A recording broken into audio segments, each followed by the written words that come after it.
Hey guys, and welcome back to this channel. In this video I'll be showing you guys how you can stop adding alternative colors to your tables manually.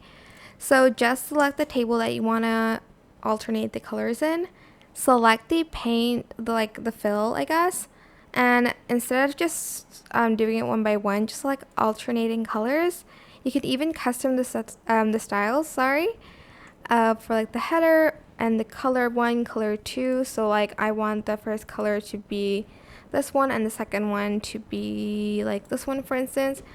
I can add in like another custom style as well, and this one's like for the header part.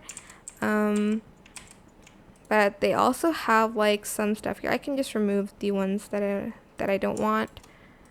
They also have the templates here.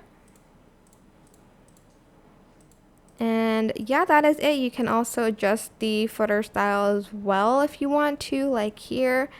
But I'm just going to leave it, and to remove, again, just select this. And that is it. Super simple. I hope this tutorial is helpful for you guys. Don't forget to like, comment, share. Also subscribe to this channel if you haven't done that already. If you have any more questions, just leave it in the comment section down below.